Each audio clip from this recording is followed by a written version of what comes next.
जी, अब मैं आपके पास जो ऑल टुगेदर डिफरेंट टॉपिक ला रही हूँ। ये चैप्टर 3 हिस्सों में था। ये हिस्सा है कंडक्टिविटी। पिछला हिस्सा का नाम क्या था? इलेक्ट्रोलाइटिक सेल, जिसमें हमने कंसंट्रेशन सेल, जिसमें हमने और तरह के सेल्स यानी कि रिवर्स कर दे पोटेंशियल तो क्या होता है, सेल का पोटेंशियल बढ़ाना है, क्या करना है, वो सब कुछ किया। राइट। अब आ जाता है कंडक्टिविटी। कंडक्टिविटी का मतलब सिंपल क्या है, जो आप अपनी डे टू डे लाइफ में लेते हैं, कंडक्टर वर्ड से निकल के आता है। एक गुड कंडक्टर ऑफ इलेक्ट्रिसिटी, एक बैड कंडक्टर ऑफ इलेक्ट्रिसिटी, जैसे आप बात करते हो, जिसके थ्रू इलेक्ट्रिसिटी कंडक्ट हो जाए उसको कहते हैं गुड कंडक्टर ऑफ इलेक्ट्रिसिटी। हम यहां इलेक्ट्रिसिटी प्रोड्यूस नहीं कर रहे, अब हम कंडक्टर्स की बात करेंगे कि किसको गुड कंडक्टर कहते हैं। ये आप सबको पता है किसको कहते हैं, मेटल्स को जनरली एग्जांपल लूं, और इलेक्ट्रोलाइटिक सॉल्यूशंस। कोई भी इलेक्ट्रोलाइट की एक्वस सॉल्यूशन या मॉल्टन स्टेट में आप लेते हो, लिक्विड हो जाए, फ्लूइड हो जाए, तो उसमें अगर आप इलेक्ट्रिसिटी पास ऑन करते हैं तो करंट कन्वे होता है, उसी को कंडक्टिविटी कहते हैं। तो अब थोड़ा आज चैलेंज हमको किस बात पे आएगा, आपके अभी तक कंडक्टिविटी के कॉन्सेप्ट में सॉलिड कंडक्टर्स हैं, मेटल्स हैं आपके ध्यान में। बचपन में भी अगर आपको कंडक्टिविटी पढ़ाना होता है, मॉडल दिखाना होता है, तो एक ओपन सर्किट के बीच में चाबी रख दो, कंडक्टर में भी सर्किट पूरा हुआ तो मींस वो चाबी जो है वो गुड कंडक्टर है। उसके बीच में एक वुड का टुकड़ा रख दो, नहीं जला बल्ब, मतलब वो बैड कंडक्टर है। तो आप अभी तक कंडक्टर की भाषा अगर आप देखते हो तो आप मेटेलिक कंडक्टर ही समझते हो, कॉपर हो, आयरन हो, कुछ भी हो। आज थोड़ा वो मेरे लिए चैलेंज रहेगा, तो उसको बीट करेंगे हम। सो कंडक्टिविटी वर्ड का मतलब क्या है? गुड कंडक्टर हर उसको कहेंगे हम जिसके अंदर जो करंट कंडक्ट होता है, इलेक्ट्रिसिटी कंडक्ट होती है, उसके एक पर्टिकुलर वैल्यू से ऊपर होती हो। जिनमें उससे कम होती है उनको कहते हैं सेमी कंडक्टर्स, जिनमें बहुत ही कम होती है उनको कहते हैं इंसुलेटर्स। तो कुल मिला के आप सॉलिड्स को 3 कैटेगरीज में डालते हो। वन इज इंसुलेटर्स, जिसमें कंडक्टिविटी वैल्यू बहुत कम होती है, बहुत कम, 10⁻⁻ में। देन कम्स कंडक्टर्स, जिनकी वैल्यू बहुत ज्यादा होती है, 10⁹ में। अभी मैं यूनिट्स नहीं बोल रही क्योंकि वही आज होना है, मैं 10⁻⁻ में बोल के छोड़ रही हूँ। अभी सीमेंस, ओम, ओम इनवर्स सब आएगा तब हम यूनिट भी बोल पाएंगे। और जिनके अंदर कंडक्टिविटी की वैल्यू इंसुलेटर्स और कंडक्टर्स के बीच में होती है वो होते हैं semi conductors. Can somebody suggest me a name of semi conductor? Silicon. तो जितना भी आपके चारों तरफ इलेक्ट्रॉनिक रिवॉल्यूशन हुआ है, वो इलेक्ट्रॉनिक रिवॉल्यूशन यानी इतने मोटे टीवी से इतना पतला सा जो स्क्रीन आ गया है, एलईडी, एलसीडी, एलसीडी तो अब हो गए पुराने, एलईडी स्क्रीन आ गए हैं। चाहे वो अपने लैपटॉप्स लीजिए, डेस्कटॉप लीजिए, टीवी लीजिए या कुछ भी लीजिए, सबका स्क्रीन बहुत पतला आ गया है। आप अगर आज से 25 साल पहले का कंप्यूटर देखें और टीवी देखें 30 साल पहले का, तो वो इतनी जगह घेरता था जितना मेरा पूरा ये है। ये इतना मोटा होता था क्योंकि उसके अंदर मदरबोर्ड और उसकी सर्किटरी बहुत बहुत डिफिकल्ट थी। ये चीजें जैसे जैसे ये होती जा रही है ना, पतली, कम स्पेस कंज्यूम करने वाली, ये electronic revolution due to semiconductors है। राइट। तो अगर कभी भी आप मदरबोर्ड खुलता हुआ देखते हो ना, चाहे वो किसी कीबोर्ड का, चाहे वो लैपटॉप का, इवन माइक्रोवेव ओवंस का, किसी का भी आप मदरबोर्ड देखते हैं तो उसके अंदर कभी देखा है आपने मदरबोर्ड क्या होता है? छोटा छोटा उसके अंदर सर्किट जो सोल्डर किया हुआ होता है, वो क्या चीजें होती हैं, किस कलर की होती हैं? कैन समबडी टेल मी क्या होता है उसके अंदर? सॉरी। अच्छा, ग्रीन कलर का तो होता है वो पूरा मदरबोर्ड। उसके अंदर वो जो तुम गोल्डन कह रहे हो ना, दैट इज खाकी कलर बेसिकली। खाकी कलर के छोटे छोटे सेल्स दिखते हैं हमको, जिनको हमने सोल्डर कर रखा होता है, वो होता है सिलिकॉन चिप्स। तो ये जो आप लोग आज पेन ड्राइव पे आ गए हैं, इतनी मोटी मोटी स्टोरेज से पेन ड्राइव्स पे आ चुके हैं, छोटे से सिम में सब कुछ आ गया है। एक सिम को भी उठा के देखेंगे उसके ऊपर भी एक सर्किट सोल्डर किया हुआ होता है। सो ये सारा का सारा कंट्रीब्यूशन सेमीकंडक्टर्स का है। क्योंकि मेटल अगर इन चीजों में लगता तो भारी, मोटा और गर्म, ये 3 इशू हो रहे थे। चीजें भारी बहुत हो रही थी क्योंकि उसके अंदर सारी कॉपर की वायरिंग थी। गर्म बहुत होते थे। आप देखिए जो हमारा बचपन था, हमने 11th क्लास में पहली बार सुना कोई कंप्यूटर नाम की चीज है। मतलब 11th क्लास में पहली बार। हो सकता है जो शहरों में बच्चे रहते थे उन्होंने हमसे 2 साल पहले सुन लिया होगा, हमारे स्कूल्स तक पहुंचते पहुंचते 2 साल लगे, because I was in a very small place of Rajasthan. और हमें कंप्यूटर देखने को कब मिलेगा, उसके लिए सेक्शन वाइज नंबर लगे कि एक साथ कंप्यूटर रूम में इतने रश को नहीं ला सकते, बिकॉज वो बहुत जल्दी खराब हो जाता है। तो कंप्यूटर के लिए एक अलग रूम था जिसमें एसी लगाना कंपलसरी था, बिना एसी के वो ऑन ही नहीं होता था, गर्म बहुत हो जाता था। तो आप ये सोचिए उन कंडक्टर्स में जिस भी तरह से उसका मदरबोर्ड बना होगा वो इतना गर्म हो जाता था कि अगर एसी नहीं ऑन है तो कंप्यूटर को ऑफ करना पड़ता था। और हमें कंप्यूटर रूम में ऐसे जाना पड़ता था, लिटरली मैं वो दिन आज भी याद करती हूँ जब हम लाइन बना रखी थी अपने स्कूल में, कंप्यूटर रूम के अंदर कंप्यूटर देख के आना है दूर से, टीचर उस पर कुछ काम करेगा हम दूर से देखेंगे। तो हमारे जैसे आप कभी किसी पेशेंट को विजिट करें आईसीयू में तो सिर पे भी एक कैप लगवाई जाती है, शूज उतरवा के पैरों में एक कैप लगवाई जाती है प्लास्टिक की, लिटरली हमें वो दिया गया, you have to enter this, क्योंकि वो बहुत जल्दी खराब हो जाता है।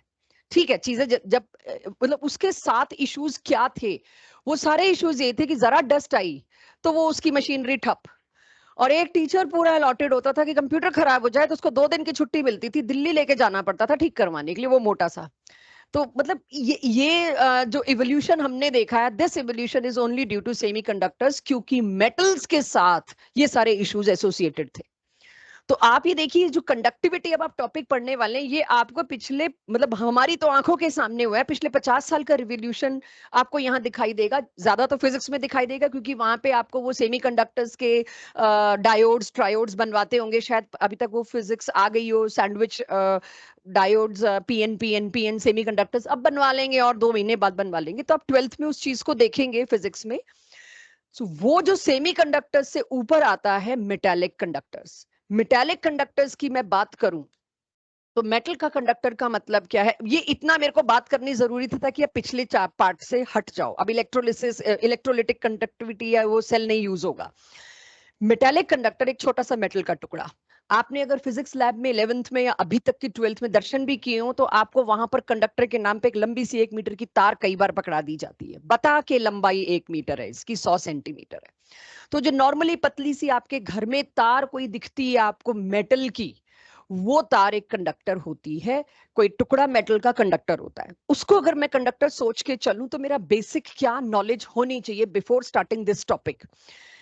मेटल के अंदर से जब इलेक्ट्रिसिटी कंडक्ट होती है तो वो हर सॉलिड मेटल या हर चीज थोड़ा रेजिस्टेंस देती है करंट के फ्लो को, राइट। करंट के फ्लो को जो मेटल के अंदर रेजिस्टेंस मिलता है, वो क्यों मिलता है शायद फिजिक्स ना बता पाए, उसका रीजन केमिस्ट्री में आता है कि इलेक्ट्रॉन्स रास्ता रोकते हैं कि न्यूक्लियस रास्ता रोकता है, कोई तो रोकता है। सो वो एक अलग टॉपिक है, वो शायद अगली क्लास तक आ पाएगा, वो चीज आज नहीं आएगी। एक मेटल के कंडक्टर में जब इलेक्ट्रिसिटी कंडक्ट होती है तो सबसे पहली टर्म मेरे पास आती है डिस्कस करने को, रेजिस्टेंस।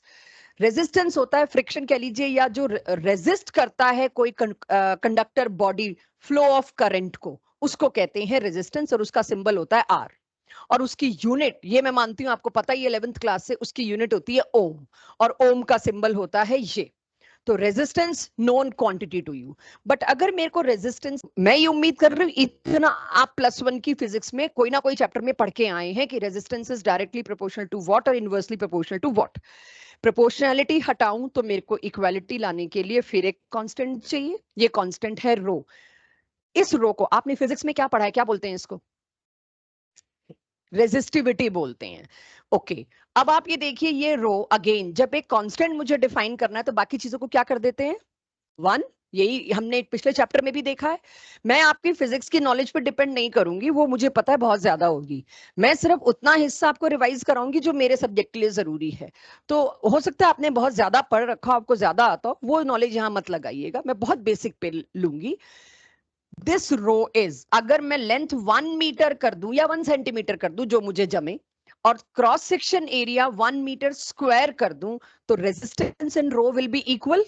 तो मैं इसको क्या बोलूंगी, जैसे रेट केमिकल काइनेटिक्स पढ़ते वक्त हमने स्पेसिफिक रेट बोल दिया था कि जब सारी कॉन्सेंट्रेशंस को 1 कर देते हो तो ये क्या हो जाता है, rate of reaction when all the concentration put unity. Similarly resistance of the conductor when its length is 1 meter and area is 1 meter square, cross section area is 1 meter square।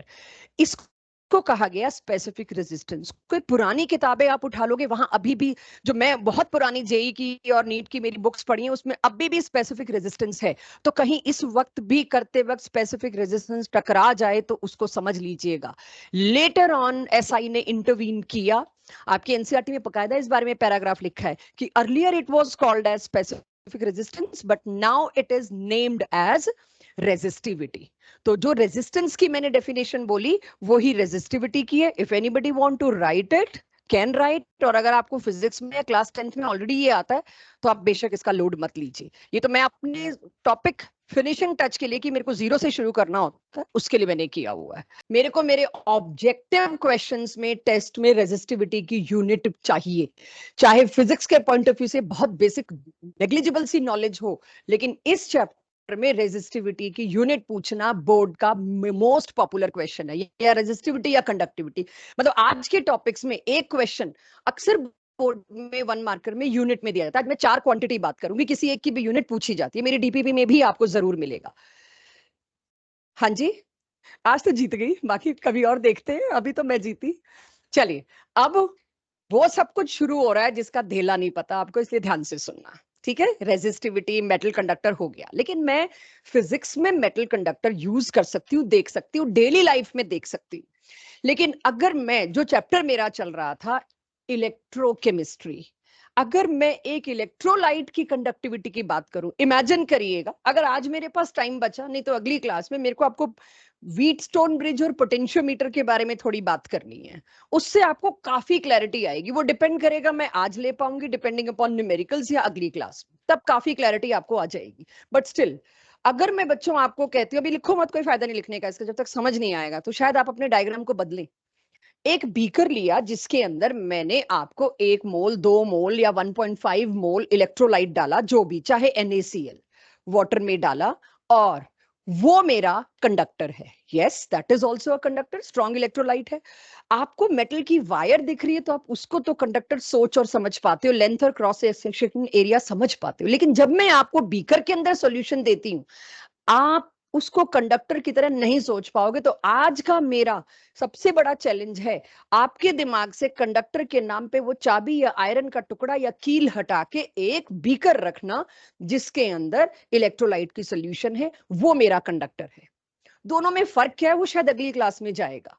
तो ये टॉपिक 2 दिन मर्ज होता हुआ रहेगा। तो अब अगर मैंने आपको एक ओपन बीकर में दे दिया सॉल्यूशन और कहा ये है जी अब आपका कंडक्टर, इसकी कंडक्टिविटी के बारे में बात करते हैं, तो फिर से मेरे पास काम स्टार्ट होगा। ठीक है, अब ओपन बीकर में दिया, ओपन बीकर की सबसे बड़ी प्रॉब्लम, सॉल्यूशन स्पिल हो सकता है, गिर सकता है, सॉल्यूशन के अंदर कुछ गिर सकता है, क्योंकि एक दिन के काम तो होते नहीं, कई दिन के काम होते हैं। I need to be highly specific, concentration में एक ड्रॉप का भी फर्क ना है, पानी एवेपोरेट हो सकता है, तो मुझे उसको किसी ना किसी सील्ड उसमें रखना पड़ेगा।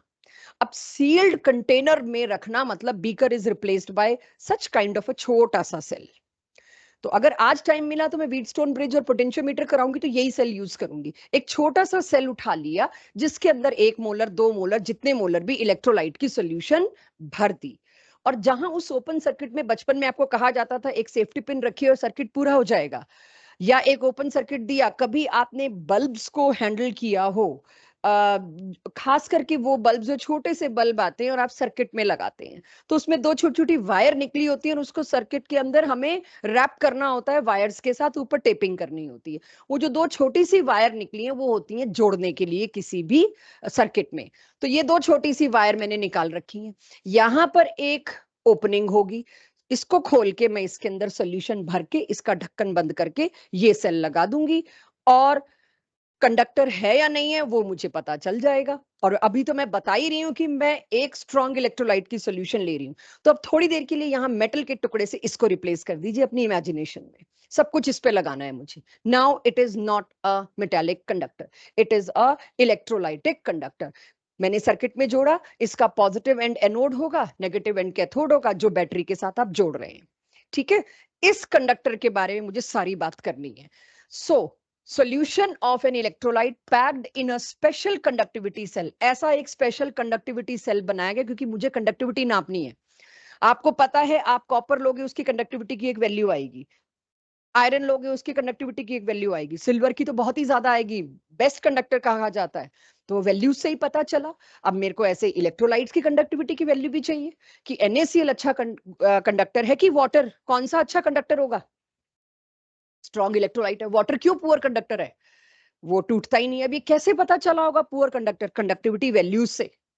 तब जाके पता लगा होगा कि water is a poor conductor of electricity, क्योंकि कंडक्टिविटी वैल्यू उसकी इंसुलेटर से मैच करी है।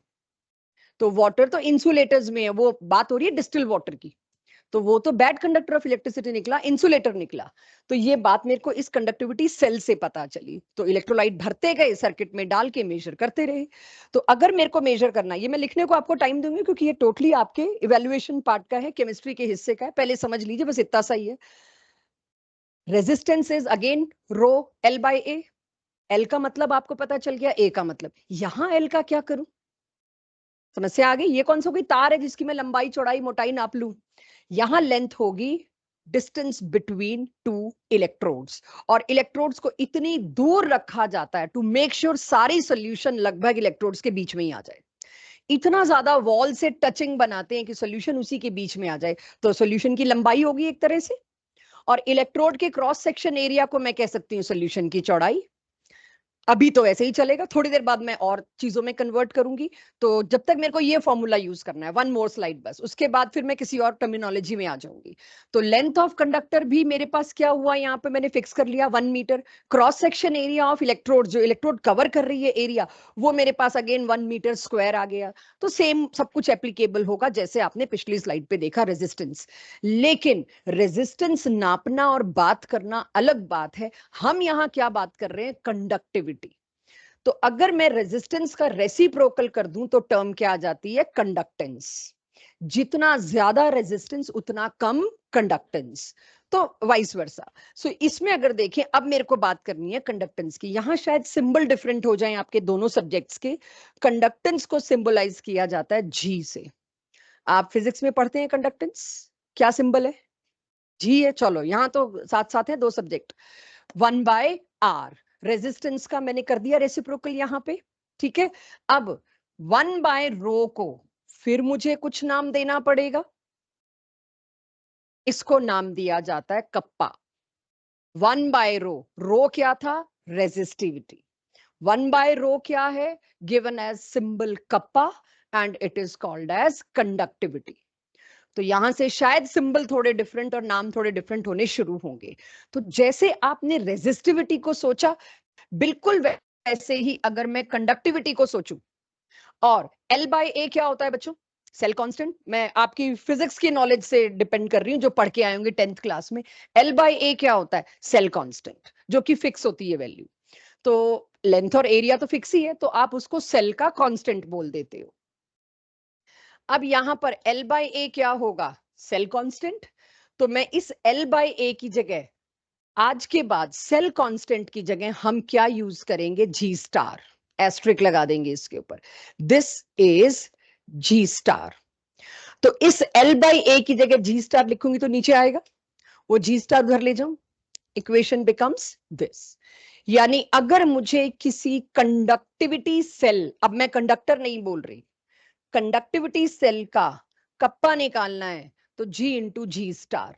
जी क्या है? कंडक्टेंस। जी स्टार क्या है? Cell constant, is equals to kappa, that is conductivity. अभी पहले हम इतने को रिटेन करेंगे।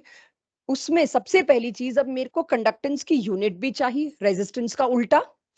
तो क्योंकि कंडक्टेंस रेजिस्टेंस का उल्टा है, तो उसकी यूनिट क्या हो जाएगी? ओम पे इनवर्स। और I don't know you know it और यू आर स्टिल अनअवेयर, इसकी स्पेलिंग भी उल्टी करके महो दे दिया जाता है। ओम की जगह महो अगर यहां मिलता है तो वो आपको आदत होनी चाहिए, शायद होगी अब तक।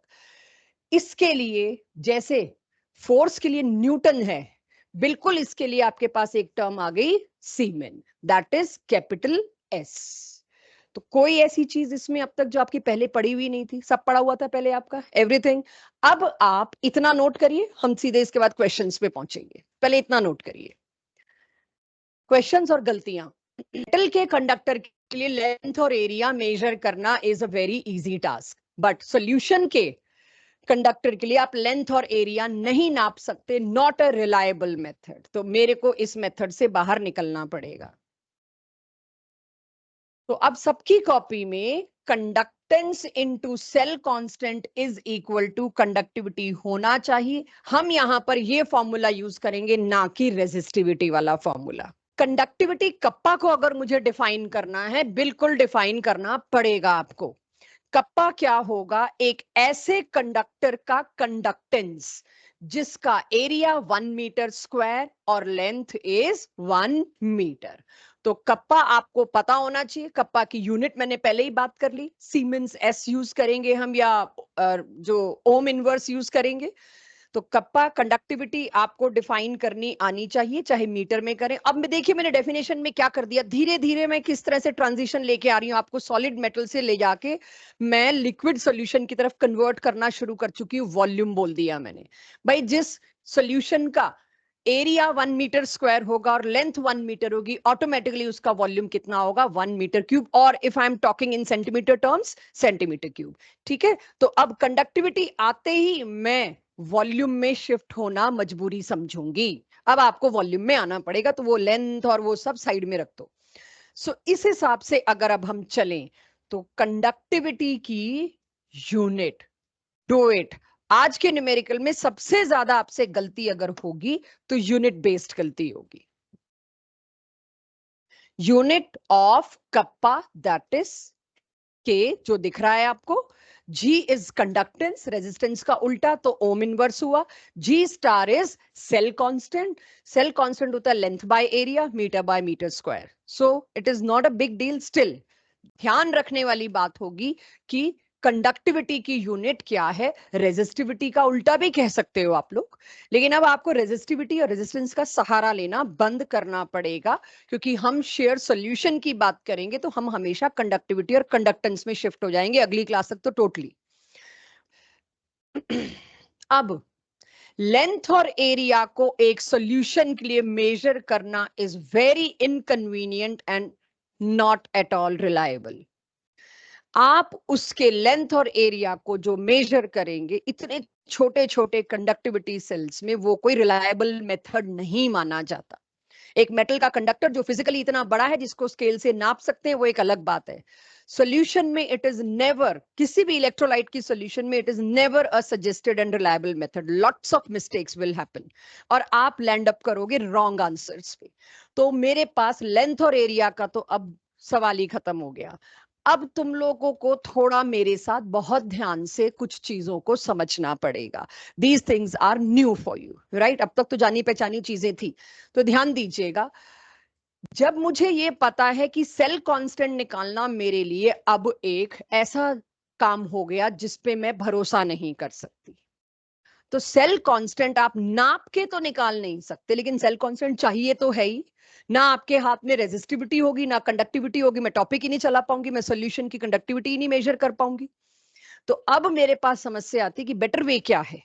तो बेटर वे सोचिए, एक छोटा सा मैं आपको कंडक्टिविटी सेल देती हूँ, उसका स्केल से लेंथ नापना और क्रॉस सेक्शन एरिया नापना, फिर ये इंश्योर करना कि सारे आयंस उन्हीं दो इलेक्ट्रोड्स के बीचों बीच होंगे, कुछ तो स्लिप करके इधर चले जाएंगे, उसकी कंडक्टिविटी आपकी गलत आएगी। वो सेल के उस दोनों इलेक्ट्रोड्स के बाहर जरा से भी और एक ड्रॉप भी गया, एक ड्रॉप के अंदर कितने आयंस हो जाते हैं। तो मेरे पास जो कंडक्टिविटी रेजिस्टिविटी वैल्यूज आएंगी वो रॉन्ग आएंगी, इनएक्यूरेट आएंगी। So that is not a reliable way. अब मैं क्या करूं उसके लिए? मैं एक ऐसी सॉल्यूशन उठाऊंगी, आप बोर्ड के बजाय सोचना जो मैं कह रही हूं। मैं एक ऐसी सॉल्यूशन उठाना पसंद करूंगी जिसकी बाय डिफॉल्ट मुझे दूसरी मेथड से कंडक्टिविटी पता है। जिसकी कंडक्टिविटी मेरे को पता है, उसकी वैल्यू मेरे पास है, मैं वो उठाती हूँ। और अगर मेरे को उसकी कंडक्टिविटी, कंडक्टिविटी का मतलब आई होप सबको पता है, स्पेसिफिक कंडक्टेंस। स्पेसिफिक रेजिस्टेंस की जगह रेजिस्टिविटी वर्ड आ गया, स्पेसिफिक कंडक्टेंस की जगह कंडक्टिविटी वर्ड आ गया। जिसकी कंडक्टिविटी मेरे को पहले ही पता है, राइट?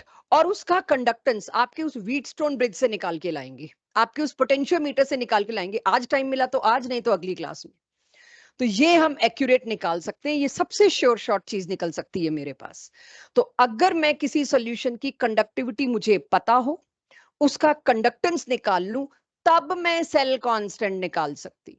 तो सेल कांस्टेंट निकालने का मेरे पास most reliable method for some solution electrolyte is only this, कि आप सेल कांस्टेंट कैसे निकालो।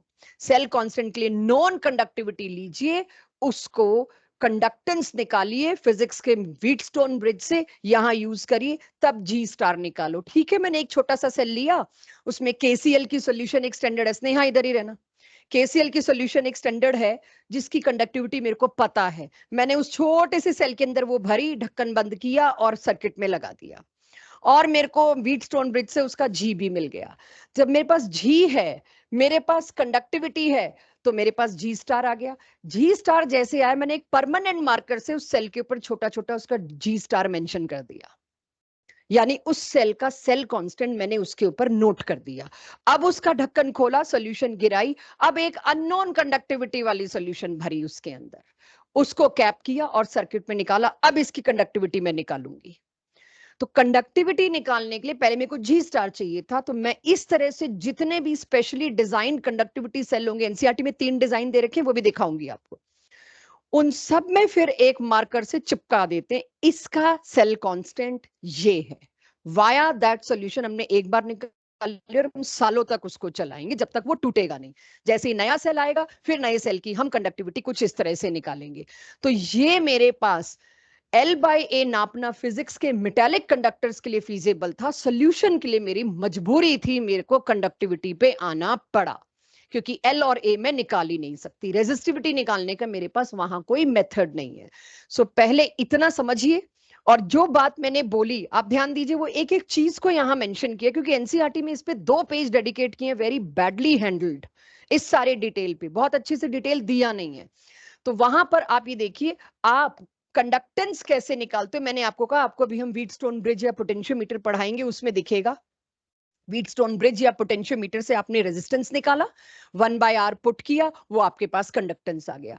फिर आप क्या करते हो, after finding the G star, cell constant आ गया, now refill this cell with a new solution of different concentration, क्योंकि कंसंट्रेशन बदलेगी तो कंडक्टिविटी बदलेगी। I hope you know this, number of ions बदलेंगे तो कंडक्टिविटी बदलेगी। 2 आयन है तो कंडक्टिविटी कम होगी, 100 आयन है तो कंडक्टिविटी डेफिनेटली बढ़ेगी, चार्ज बढ़ रहा है तो कंडक्टिविटी बढ़ रही है।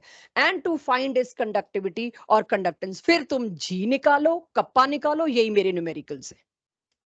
ये इंफॉर्मेशन आपको डायरेक्टली कोई नहीं पूछेगा, बट कहीं भी आप कंफ्यूज होंगे कि ये क्या किया और क्यों किया है, तो यहां आना पड़ेगा। It will help you to attempt questions. Question बहुत कंफ्यूजिंग ना लगे, उसके लिए ये मैं आपको क्लैरिटी दे रही हूँ। फॉर्मूला तो वही है, kappa is G into G star, right. But इसमें क्वेश्चन बहुत लेंदी मिलेंगे, उसमें उसके लेंदी होने की वजह, इंफॉर्मेशन डबल होगी, उसकी वजह वो बात करनी थी मुझे। हो जाए तो मुझे बताइए।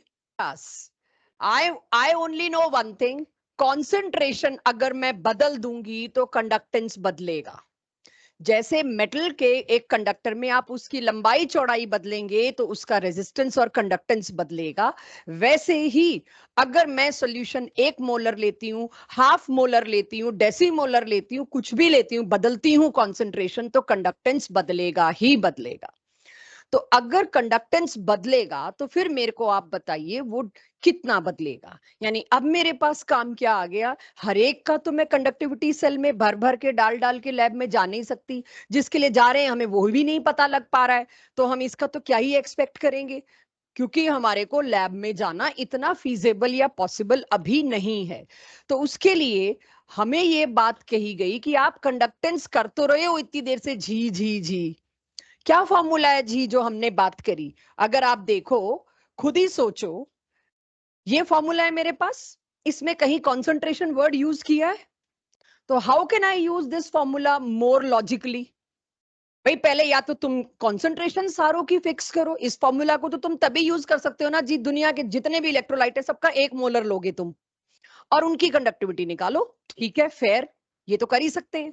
लेकिन what if I change concentration, जैसे ई नॉट वैल्यू आपको स्टैंडर्ड दे दी, तो फिर तो मेरे सारे सेल 1.1 वोल्ट के ही रह जाते, या थोड़ी सी वोल्टेज बढ़ती। मुझे बहुत बड़ा, जब मेरे को चाहिए थी वोल्टेज, कार बैटरीज, कितनी ज्यादा वोल्टेज मेरे को उससे, इन्वर्टर, तो जरूर कंसंट्रेशन का ही खेल तो होगा ना, तभी तो इतनी बड़ी बैटरी होती है वो।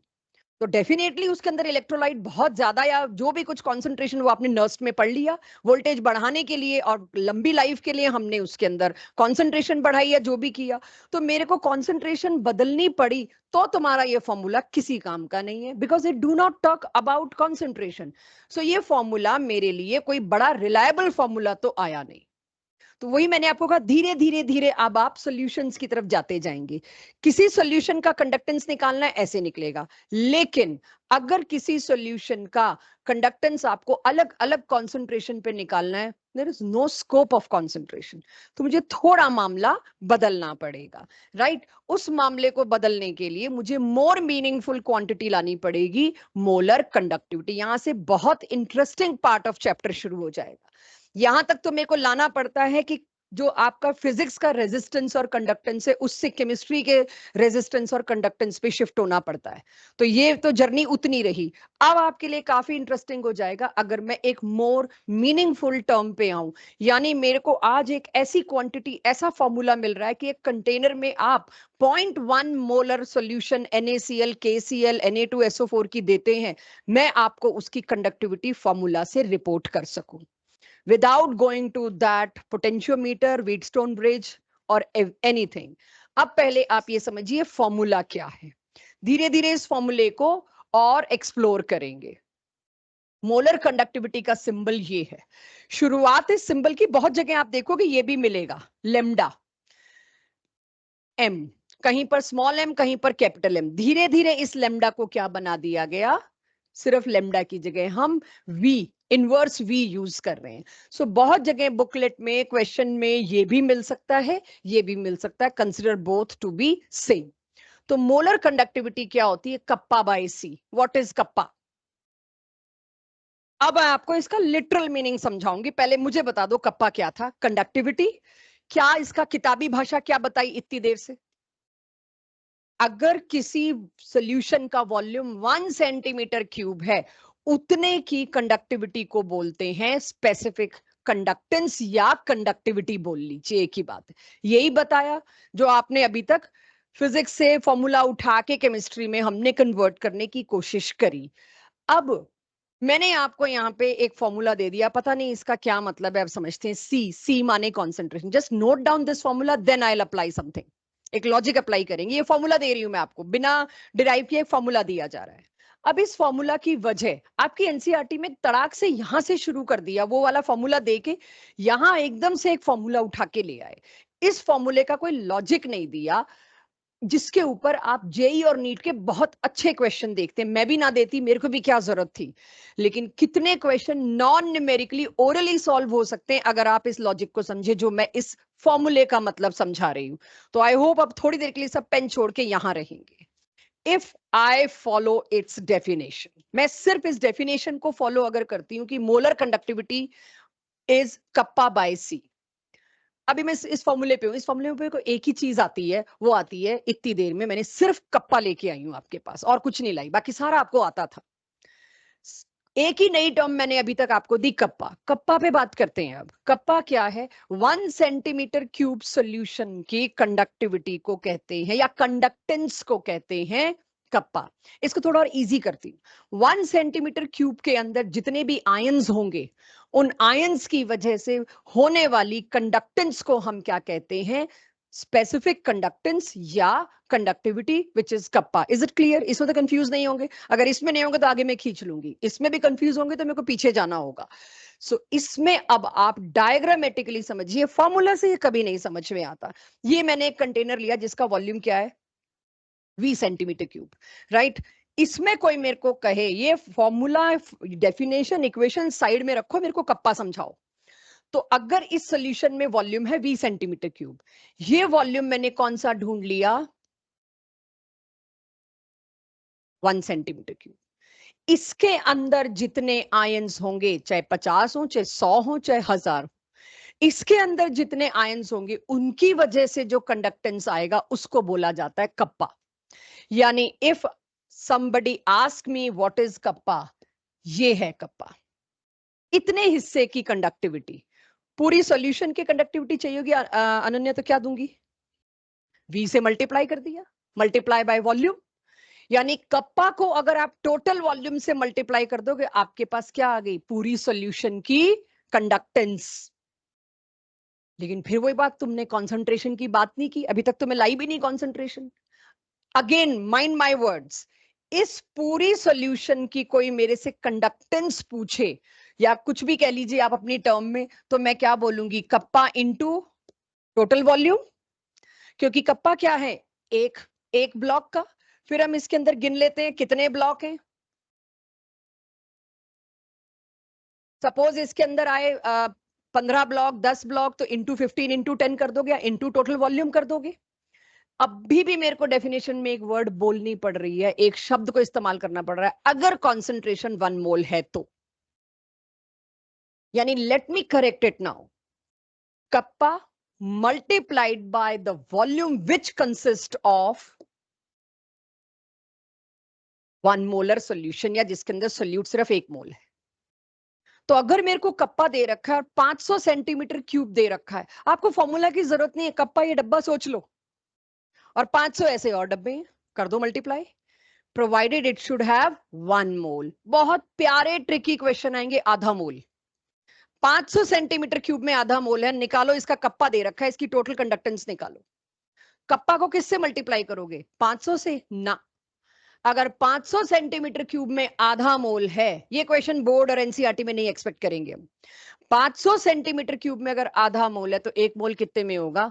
1000 सेंटीमीटर क्यूब में। 250 सेंटीमीटर क्यूब वॉल्यूम दे रखा होगा, उसके अंदर कितने मोल्स हैं वो भी दे रखा होगा। आप 250 सेंटीमीटर क्यूब वॉल्यूम नहीं पुट करोगे आंख बंद करके, आप देखोगे भाई एक मोल का वॉल्यूम निकालो, तड़ाक से पुट करो, I don't need any formula. इतने सारे क्वेश्चन आपकी कैलकुलेशन फॉर्मूला की रट्टाफिकेशन सेव होगी अगर आप इस कॉन्सेप्ट को रखते हैं। It's not given in books, at least NCERT related books में तो ये नहीं मिलेगा। वो किसी ना किसी ऑब्जेक्टिव की सॉल्यूशन में शायद ये डायग्राम मिल जाए आपको, मैंने अपनी बुकलेट में दिया इसीलिए। सो आपको कप्पा का रियल मतलब अब पता होना चाहिए। अब मैं यहाँ पे फिजिक्स का रो क्या करती है, कैसे लाती, कोई चांस ही नहीं था मेरे पास यहाँ पे रो लाने का, तो इसीलिए मेरे को उस रो से कप्पा में शिफ्ट होना पड़ा। 1 बाय रो से मैं कप्पा रिपोर्ट ही नहीं कर सकती, मैं उसका यहाँ क्या करूं, बिकॉज मेरे को वॉल्यूम की टर्म्स में बात करना था। ये चीज आप सिर्फ समझ सकते हैं इस ड्रॉ करने से। अब जो फोकस बना हुआ है उसे लूज मत करिएगा। एक चीज और करा लूं बस इसी की कॉन्टिन्यूटी में। मान लीजिए मैं ये नहीं कर पा रही, मेरे से नहीं हो रहा ये तरीका, इस वक्त आप डिस्कस कर रहे हो, फ्रेश फ्रेश याद है, प्रोड्यूस हो गया, बाद में इतना हम सोच ना पाए, तो हमें फॉर्मूला तो चाहिए। तो एनसीईआरटी ने ये सारा डिस्कशन उड़ा के सीधा फॉर्मूला दिया। अब मैं आपको वो फॉर्मूला देती जिसको इस तरह से नहीं करना, अदरवाइज करना है। दोनों को कनेक्ट करने की आप डिमांड करते हैं, मैं वो भी करूंगी, बट कोशिश करिएगा 1 या 2 टेक में उसको समझ लें, ठीक है। अब यानी मोलर कंडक्टिविटी जो है, नई टर्म की जरूरत क्यों पड़ गई मेरे को, वो समझिए। यहां मेरे को एक नई टर्म लानी पड़ी, मोलर कंडक्टिविटी। अब मैं मोलर कंडक्टिविटी को डिफाइन करती हूँ। इस पूरे की कंडक्टिविटी को ही मोलर कंडक्टिविटी बोलूंगी, जिसमें एक मोल डिसॉल्व्ड है पूरा। तो molar conductivity is conductance of due to all the ions produced by ions produced by electrolyte from 1 mole of electrolyte, so which is produced by 1 mole of electrolyte dissolved in any volume, volume कुछ भी हो, electrolyte 1 मोल होगा तो ही आप उसको molar conductivity बोलोगे। फॉर्मूले पे आए उससे पहले तुमसे पूछती हूं, अगर मैं कह रही हूं इसके अंदर 1 मोल है, तो ये हुई पर मोल कंडक्टिविटी, पर मोल। अगर 2 मोल है तो मोलर कंडक्टिविटी कैसे दोगे? Divide by 2। 3 मोल है तो कैसे दोगे? Divide by 3। यानी नीचे क्या लाना पड़ा मेरे को? मोल्स। डिवाइड किससे करना पड़ेगा मेरे को अब? मोल्स से। गुड। तो डिवाइड किससे करना पड़ा? मोल्स। ये फॉर्मूला समझाने के लिए मुझे ऐसे क्लास को कब्जे में लेना पड़ता है, ये हिल लेते हैं इससे। जब जब इसमें कंफ्यूज होगा, रिकॉर्डेड लेक्चर देखोगे, this part staff can not handle, ये मैं आपको पहले ही बता दूं, उनको परेशान मत करना, ये उनके बस का है नहीं, वो इस तरह से नहीं ले पाएंगे। सीधे फॉर्मूला में कहेंगे ये नहीं आया तेरे को। तुम्हें फॉर्मूला और लॉजिक को कनेक्ट करना है तो यही लेक्चर बार बार देखना पड़ेगा, ये हिस्सा बार बार देखना पड़ेगा। तो यानी कि इन शॉर्ट एनसीईआरटी ने तड़ाक से ये दे दिया, उसके बाद मोलर कंडक्टिविटी, या हर बुक यही दे रही है, एक्सप्लेनेशन नहीं दे रही। Molar conductivity is kappa by moles into volume, kappa by moles into volume. But एक चीज मुझे लगती है, मोल्स बाय वॉल्यूम तो क्या होता है? मोलैरिटी। तो फॉर्मूला क्यों ना मैं सीधे मोलैरिटी वाला ले आऊं, फिर इतना लंबा तामझाम करने की क्या जरूरत है। यस अब देखिए इसी फॉर्मूले को मैं क्या लिख रही हूं, मोलर कंडक्टिविटी, मोलर कंडक्टिविटी। यहां क्या है कप्पा, नीचे क्या थे मोल्स, ऊपर क्या था वॉल्यूम, उसकी जगह मैंने क्या लिख दिया सी। सी की यूनिट क्या है मोल पर लीटर। अब आप जानते हो कप्पा में तो सेंटीमीटर है और मोल पर लीटर में लीटर है, वॉल्यूम की यूनिट अलग अलग। अब दिक्कत तो हो सकती है आपको, शायद वो होगी, वो तो होनी है। तो अगर इस लीटर को आपको सेंटीमीटर क्यूब में कन्वर्ट करना है, ऊपर 1000 से मल्टीप्लाई कर दीजिए। This is the formula. NCERT और एनी अदर बुक, आप कोई मर्जी बुक उठा के देख लो इस चैप्टर की, कहीं ये लंबा चौड़ा एक्सप्लेनेशन नहीं। मुझे खुद बहुत साल लगे इस एक्सप्लेनेशन को ढूंढने में, हर बैच के साथ क्रॉस क्वेश्चनिंग डाउट्स के साथ एक एक चीज डेवलप हुई। यहाँ हमें सीधे लाना पड़ता था इनिशियली कि भाई यही है फॉर्मूला, लेकिन बहुत टाइम लगा है उस लॉजिक को लाने में। तो आपके पास फाइनल फॉर्मूला ये रहा। कप्पा की यूनिट सीमेन, सेंटीमीटर इनवर्स मैंने लिखी हुई है। 1000 तो चलो है ही, यहाँ पर वो सेंटीमीटर और लीटर का कन्वर्टिंग फैक्टर है, और उसको भी मैंने यहाँ लिखा है। किसी को लगे भाई ये आपने क्या कर दिया, 1 लीटर की जगह में 1000 सेंटीमीटर क्यूब कर सकती हूँ, तो मैंने यहां पर उसको भी कन्वर्ट किया। और फिर फाइनली लीटर लीटर कटा, जो भी कुछ हुआ मेरे पास एंड ये आया।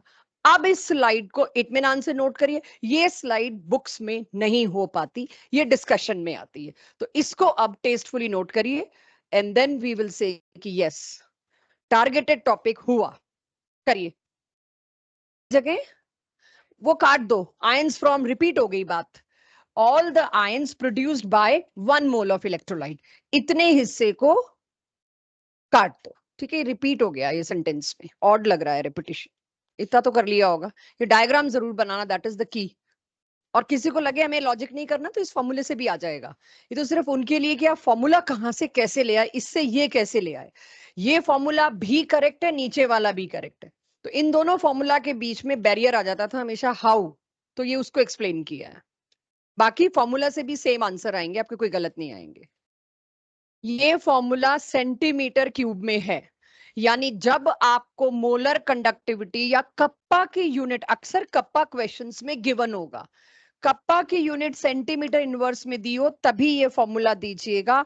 और अगर वो यूनिट मेरे को मीटर, यानी कुल मिला के इस टॉपिक के 3 फॉर्मूले तीनों एक साथ लिख के दे दिए, शायद मैंने डीपीपी में भी दिए, नहीं उसमें नहीं दिए। कुल मिला के आज आपको 3 फॉर्मूलाज मिलते हैं। पहले वाले फॉर्मूला में आप अचानक जब देखते हैं तो कहते हैं गलत है मैम, ऊपर या नीचे कहीं तो 1000 लगाओ।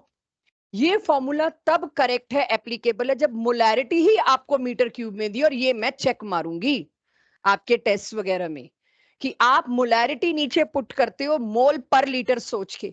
क्या पता किसी क्वेश्चन में मैं मोलैरिटी दूं ही मोल पर मीटर क्यूब में बजाय लीटर के, वहां तो 1000 गायब करना पड़ेगा आपको, क्योंकि वो 1000 तो सिर्फ वॉल्यूम को लीटर से मीटर या सेंटीमीटर क्यूब कन्वर्ट करने में होता है।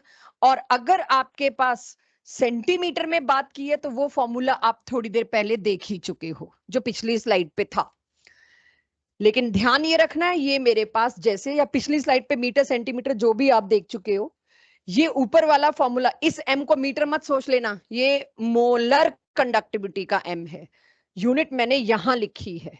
अगर आप सेंटीमीटर की यूनिट्स में बात कर रहे हैं तो 1000 ऊपर आएगा, अगर आप मीटर की यूनिट्स में बात कर रहे हैं तो 1000 नीचे आएगा। और अगर मोलैरिटी दे ही आपको मीटर क्यूब में रखी है तो कोई 1000 ना ऊपर ना नीचे।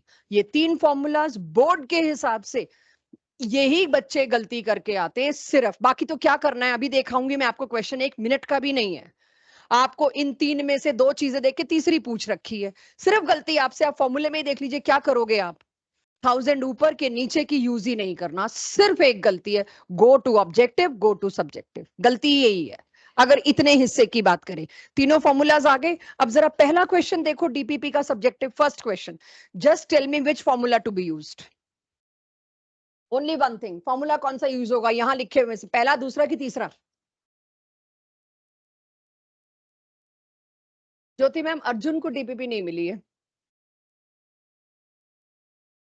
मोलर दे रखा है, और जब कैपिटल एम दिया है तो मोल पर लीटर होगा, राइट अनुबल? जब कैपिटल एम दिया है तो मोल पर लीटर होगा। और अगर आगे मैं देखूं सेंटीमीटर स्क्वायर लिखा हुआ है सीमेंस के साथ कंडक्टिविटी की, मोलर कंडक्टेंस की यूनिट। तो मोलर कंडक्टेंस की यूनिट में ये दे दिया सेंटीमीटर, मतलब मेरे को कौन सा फॉर्मूला यूज करना है? सेकंड वाला। करिए इस क्वेश्चन को कॉपी में, एक तो हो जाए, उसके बाद चौथा या पांचवा कोई एक है जो मैं कराऊंगी। पहला दूसरा तीसरा तो एक ही तरह का है। आज की डीपीपी का फर्स्ट और सेकंड क्वेश्चन देखिए, सब्जेक्टिव। ऑनलाइन में बच्चों देख लेना, अपलोड हो चुकी है। अक्षित देना आंसर, ईरा। फर्स्ट क्वेश्चन का आंसर मेरे को अक्षित, ईरा और प्रीशा से चाहिए, सेकंड का बाकियों से लूंगी। तुम तीनों बच्चे मेरे को पहले फर्स्ट क्वेश्चन का आंसर दो बच्चों, ठीक है?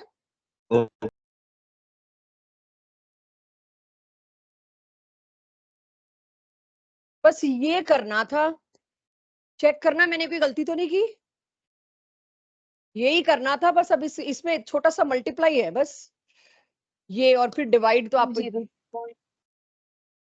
बोलना, फिर से बोलना बच्चे, मैं सुन नहीं पाई, सॉरी।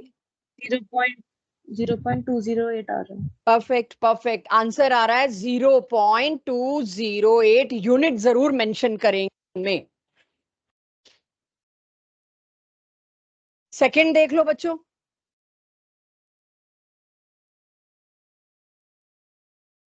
फर्स्ट क्वेश्चन में ये था, आपको मोलर कंडक्टिविटी बता रखी है, आपको कंडक्टिविटी पूछी है, यानी कंडक्टिविटी मतलब कप्पा, और मोलैरिटी 1.5 मोलर दे रखी है। मोलर का मतलब है मोल पर लीटर, इसलिए फॉर्मूला में 1000 तो ऊपर लाना पड़ेगा। सेंटीमीटर वाला फॉर्मूला यूज किया है मैंने, जो सेंटीमीटर के लिए तीनों में से एक फॉर्मूला था। क्योंकि मोलैरिटी क्या दे रखी है, मोलर कैपिटल एम बोला हुआ है, इसी पे तो सारी अभी थोड़ी देर पहले बात करी। देखो, अगर मोलैरिटी आपको मोल पर लीटर में दी है तो आपको लीटर को मीटर क्यूब में कन्वर्ट, सेंटीमीटर क्यूब में कन्वर्ट करना पड़ेगा ना, तो इंटू 1000 यूज करोगे आप। आप मुझे बताओ आशीष, इस क्वेश्चन में मोलैरिटी के लिए क्या बोल रखा है, कॉन्सेंट्रेशन के लिए पढ़ के बताओ प्लीज। मोलर, बस यही रुक जाओ। मोलर का मतलब क्या होता है, मोल पर लीटर। आपने पिछला पूरा आई होप सुना हो ये सारा, कि मैंने यहां पर लीटर को किस में कन्वर्ट किया, सेंटीमीटर क्यूब में, तभी तो 1000 आया ऊपर, इसलिए 1000 लाना पड़ा, ये वाला फॉर्मूला यूज करना पड़ा। क्वेश्चन करके पता चलता है कि मेरे को दो चीजें देखनी है, एक तो मेरे को मोलर कंडक्टिविटी की यूनिट सेंटीमीटर में दे रखी है, दूसरा मोलैरिटी मेरे को मोल पर लीटर में दे रखी है। ये दो चीजें मैच हुई तब ये फॉर्मूला यूज हुआ, ठीक है? करो, सेकेंड क्वेश्चन भी करो। ये बहुत जरूरी है क्लियर होना, when to use which formula. के पास एक चीज डिस्कस करना चाह रही हूँ बच्चों, यूनिट की। इस पे बोर्ड्स में कई बार देखा गया है, ये किसकी यूनिट है? मोलर कंडक्टिविटी की। मोलर कंडक्टिविटी का आंसर मीटर स्क्वायर में दिया और तुमको सेंटीमीटर स्क्वायर में करना हो तो कैसे कर सकते हैं? बड़ा सिंपल सा लॉजिक है, बट कई बार इसमें भी भटक जाते हैं हम। मीटर स्क्वायर मतलब 100 सेंटीमीटर कर दूं, मीटर की जगह 100 सेंटीमीटर कर दूं, तो यानी सीधे मेरे को इसको इसमें कन्वर्ट करना है तो 10 की पावर 4 वाला फैक्टर यूज करना है। कई बार बच्चे इस बात पे कंफ्यूज होते देखे गए हैं, मैम मीटर स्क्वायर को आप सेंटीमीटर स्क्वायर में कर रहे हो तो 100 ही तो आएगा, आपने 10 की पावर 4 क्यों रखा, 10 की पावर 2 आएगा। भाई वो पूरे पे स्क्वायर होता है, तो ये मिस हो जाता है। एनसीईआरटी के सॉल्व्ड क्वेश्चन में डायरेक्ट कन्वर्जन कर रखा है, ये दिया किसी यूनिट में और पूछ किसी यूनिट में लिया, तो आप एंड रिजल्ट निकालने के बाद कन्वर्ट करोगे। अगर आप इसमें, क्योंकि कई बच्चों के साथ होता है हमसे दोनों फॉर्मूला याद नहीं हो रहे, हम सिर्फ सेंटीमीटर वाला याद करके जाएंगे ऊपर 1000, क्योंकि हम कंफ्यूज हो रहे हैं। तो आपको सारा आंसर पहले सेंटीमीटर में निकालने के बाद मीटर में कन्वर्ट करके देना पड़ेगा। तो आपके पास एक कन्वर्जन फैक्टर होगा, तो इधर जाएगा तो 10 की पावर क्या हो जाएगा, -4। तो आपके पास एटलीस्ट एक कन्वर्जन होना चाहिए कि फॉर्मूला अगर आप एक ही याद कर रहे हो, कंफ्यूज हो जाते हो नीचे 1000 कब आएगा ऊपर 1000 कम आएगा, तो एक ही फॉर्मूला याद कर लिया मैंने, सपोज सेंटीमीटर वाले में ऊपर आएगा, मैं अपने आप सेंटीमीटर में ही डील करूंगी, एंड में आके मीटर में कन्वर्ट कर दूंगी। कई बार ऐसे भी होता है। तो जो भी आप फ्रीडम यूज करना चाहें, आपका जो भी तरीका हो, प्लीज ये चीजों का ध्यान रखें। अब आपकी इस डीपीपी का एक क्वेश्चन मुझे करवाना है जो सबसे लंबा है दिखने में, जबकि है कुछ नहीं, जो मैंने आज के टॉपिक के शुरुआत में चीजें यूज करी रेजिस्टेंस से। क्वेश्चन फिफ्थ मेरे साथ समझिए, नंबर शायद फोर्थ फिफ्थ कुछ ऐसा ही होगा, फिफ्थ ही है ना। अब अपनी डीपीपी छोड़ दो, मैंने क्वेश्चन यहाँ क्यों लिखा है, क्योंकि इतना लंबा क्वेश्चन है, मुझे आप सबका फोकस यहाँ चाहिए। बहुत सिंपल क्वेश्चन है, एनसीईआरटी का। Resistance of a conductivity cell, एक छोटे से कंडक्टिविटी सेल का रेजिस्टेंस जब उसको इस सॉल्यूशन से भरा गया, अक्सर KCl की इस सॉल्यूशन से ही भरा जाता है, स्टैंडर्ड सॉल्यूशन है सेल कांस्टेंट निकालने के लिए। इस सॉल्यूशन जिसकी मोलैरिटी भी मेरे को गिवन है, उसके साथ रेजिस्टेंस आया 100 ओम्स।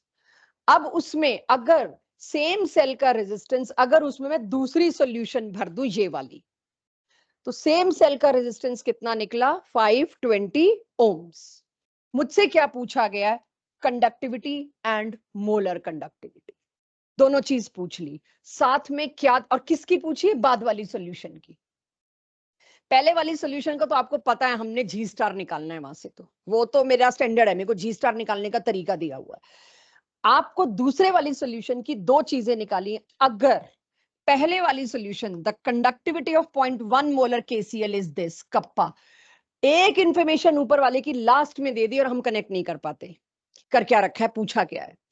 ऐसे क्वेश्चन को पूरा पढ़ के समझने के बजाय फ्रेजेस में चलते हैं। रेजिस्टेंस दे रखा है एक सॉल्यूशन का, अगर मेरे को R यहां पर दिया हुआ है, मतलब मैं उसका रेसिप्रोकल करूंगी तो मेरे पास G है, कंडक्टेंस है। उस सॉल्यूशन की मोलैरिटी दे रखी है, पता नहीं उसको यूज करना है कि नहीं करना, देखी जाएगी। पर मैंने पहले सेंटेंस से इंफॉर्मेशन निकाल ली जितनी मेरे को आती थी कि कंडक्टेंस तो आ जाएगा, और वो कितना होगा? 1/100 होगा, not a big deal, calculation बड़ी नहीं आएगी। अगर दूसरी एक और सॉल्यूशन है, उसका रेजिस्टेंस कितना दे रखा है, वो उससे मेरे को G डैश आ जाएगा, दूसरी सॉल्यूशन का कंडक्टेंस आ जाएगा। इसी सॉल्यूशन की कंडक्टिविटी यानी कप्पा पूछा है। कप्पा के लिए मेरे को क्या चाहिए? फॉर्मूला क्या है? G star into G। Kappa लाओ पहले। कप्पा लाने के लिए फिर मैं पहले केस पे गई, क्योंकि पहले केस की कंडक्टिविटी दे रखी है। अब देखो कैसे करोगे। पहले केस की कंडक्टिविटी दे रखी है तो पहले केस पे आते हैं। पहले केस का G कितना है बच्चों? 1/100। पहले केस की कंडक्टिविटी यानी कप्पा कितनी है? 1.29 यूनिट, अपने आप देख लेना। और मुझे पता है G into G star is equals to kappa. Kappa मेरे को दे रखा है, G मेरे को दे रखा है, निकाल लूंगी मैं सेल कांस्टेंट G स्टार। वो G स्टार इसमें निकालिए, लगाइए और गिव मी आंसर। होइए शुरू। नहीं होगा तो फिर मैं कराऊंगी फिर तो, लेकिन इतनी हिंट से कुछ का तो हो जाएगा कि आपको ये भी पता होना चाहिए मेरे को G स्टार चाहिए ही क्यों। क्योंकि आपसे पहली चीज क्या मांगी है? कंडक्टिविटी। कंडक्टिविटी होती है कप्पा, और वो निकलता है G इंटू G स्टार से। तो मैं जरा थोड़ा नीटली कर लेती हूँ उन लोगों के लिए जिनको मेरे फास्ट बोलने की वजह से शायद ना समझ में आया हो, तो I am doing it slow slow. मेरे को दो केसेस दे रखे हैं, एक दिया हुआ है 0.1 मोलर KCl, एक दिया है 0.02 मोलर KCl। पहले केस का रेजिस्टेंस मेरे को दिया है 100, दूसरे केस का रेजिस्टेंस मेरे को दिया है 520 ओम्स। फर्स्ट केस में मेरे को आखिरी में जाके एक और चीज दे दी, उसकी कंडक्टिविटी। कंडक्टिविटी मींस कप्पा, और वो है 0 पॉइंट, सॉरी, वो है 1.29 सीमेन पर मीटर। बात हो रही है मीटर्स में। और पूछ क्या लिया मुझसे? दूसरे केस का पहले तो पूछा है कप्पा, और फिर पूछा है मोलर कंडक्टिविटी, सॉरी, ये दोनों चीजें पूछ ली। तो सबसे पहले आप बच्चों के हिसाब से कैसे करना चाहिए क्वेश्चन, ऐसे करना चाहिए, जो जो गिवन है वो टेबुलरली इंफॉर्मेशन डाल लो, कंफ्यूजन ना हो। अब जो पूछा है सीधे उसका फॉर्मूला लिखते हैं। कप्पा पूछा है मेरे से सॉल्यूशन का, और कप्पा क्या होता है? Check me if I am wrong. और जी तो मुझे पता ही है, 1/r कर दूंगी। अब जी स्टार कहां से लाऊं? वो तो एक कांस्टेंट होता है, उसके लिए मेरे को पहली इंफॉर्मेशन दे रखी है, उसका सहारा लेना पड़ेगा। और यहां मैं ये फॉर्मूला लगाऊंगी, kappa is equals to G into G star. Kappa कितना दे रखा है? 1.29। G कितना होगा? 1/100। तो है ही कुछ नहीं G स्टार, तो 100 उधर ले जाइए। हाँ, किस फॉर्मूले से निकाल सकते हो? फॉर्मूला दो। एरिया और एल कहां दे रखा है इसके अंदर? चलो ले लो फिर।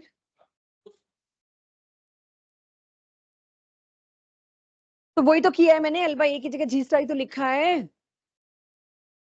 तुम अपनी नोट्स कॉपी उठा के तो देखो, एल बाई ए की जगह ही तो जी स्टार लिखा है बेटा, और किया क्या है मैंने, आया कहां से था ये, एल बाई ए की जगह ही तो जी स्टार लिखा है। सेल कांस्टेंट एल बाई ए को कहते हैं, और इसी की जगह मैं जी स्टार लिख के घूम रही हूँ इसमें, तभी तो ये फॉर्मूला आया। आप देखो तो सही।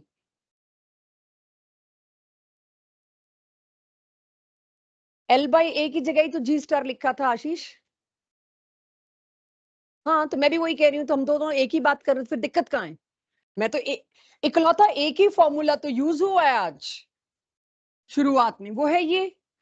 मैं एल बाय ए की जगह जी स्टार ही तो यूज कर रही हूँ, और जी स्टार को उधर ले गई, तो फॉर्मूला क्या बना, जी जी स्टार इक्वल्स टू कप्पा। अब यहां से जी स्टार जो आया, ये 100 उधर ले जाऊं तो 129 हो गया, राइट। तो जी स्टार कितना आ गया मेरे पास, 129। इसका मेरे को कप्पा पूछा था, और यहाँ रेजिस्टेंस 520, तो आशीष देखना जरा, इसका जी क्या आ जाएगा, 1/520। जी स्टार कितना पुट करना है, 129, निकाल के दो इसका कप्पा सीधे। अरे यार निकाल तो लो गई तुम। अब मोलर कंडक्टिविटी, उसका फॉर्मूला क्या है, kappa by molarity. Centimetre metre की लड़ाई खुद सुलटाओ, ऊपर 1000 की नीचे 1000। बहुत इंटरेस्टिंग क्वेरी ये थी यहां पर क्वेश्चन 6 में, कि मेरे को मोलैरिटी दी है पर मैंने इसको यूज नहीं किया है मोलैरिटी को, फेयर इनफ। मोलैरिटी सिर्फ आप मोलर कंडक्टिविटी में यूज करते हो। अगर इसी क्वेश्चन में मैं मोलर कंडक्टिविटी भी पूछ लेती, तब आती बारी मोलैरिटी यूज करने की। यहां मोलैरिटी इसलिए यूज की है कि बात ये की गई है कि हम उसी सोल्यूशन की बात कर रहे हैं, हमने सोल्यूशन बदली नहीं है जिसकी मोलैरिटी 0.001 मोलर है, राइट। तो इसमें वाकई मोलैरिटी यूज होती मुझे दिख नहीं रही। मेरे को एक ही, इतनी देर से आज पूरी क्लास में एक ही फॉर्मूले पे चल रहे हैं हम, G into G star is equals to kappa. इस फॉर्मूला का प्रॉब्लम ही तो ये था, इसमें मोलैरिटी यूज नहीं हो सकती, इसीलिए तो फिर मेरे को मोलर कंडक्टिविटी सेंसिबल टर्म लानी पड़ी। ठीक है, तो क्वेश्चन 6 भी इजी था, बट गुड इंटरेस्टिंग क्वेरी, इसीलिए मैंने सोचा वो भी देख ले। सो सब्जेक्टिव क्वेश्चन तो तुम्हारे सारे हो लेंगे। अब आ जाते हैं थोड़ा सा कॉम्पिटिटिव पार्ट इसका। इसी सेक्शन में मेरे को दो छोटी छोटी चीजें ध्यान रखनी है जब जेई नीट के क्वेश्चंस करते हैं। अब छोड़ दो जो भी जहां थे डीपीपी में, ध्यान इधर रखना। ये नॉन एनसीईआरटी पार्ट है, राइट अक्षित मनन, ये नॉन एनसीईआरटी पार्ट है। तो इस नॉन एनसीईआरटी पार्ट में बड़ा जरा सा है कुछ भी नहीं, कहने की बात है, आपको इसके क्वेश्चन मिलेंगे ऑब्जेक्टिव में। अगर आप इतनी देर से जो बात कर रहे हैं, आपने केसीएल की सॉल्यूशन ली, सॉल्यूशन किस में लेते हैं बच्चों, वाटर में। वाटर, अगर आपने कंडक्टिविटी वाटर, यहां एक टर्म लिखी हुई है कंडक्टिविटी वाटर, जिसको लेमैन बैटरी वाटर से जानता है, या केमिस्ट्री वाला स्टूडेंट डिस्टिल वाटर से जानता है, लेकिन इसको एक और नाम दिया गया, कंडक्टिविटी सेल में यूज होने वाला water. It is distil water, it is pure water, but हम इसको अब क्या बोल रहे हैं, कंडक्टिविटी वाटर। तो इन्वर्टर बैटरी में जो डालने वाला आएगा पानी, वो हमेशा क्या कहता है जी, बैटरी वाटर लाके दीजिए। तो हर एक के यूज के हिसाब से टर्म है, बट हमें ये पता होना चाहिए we are talking about pure water.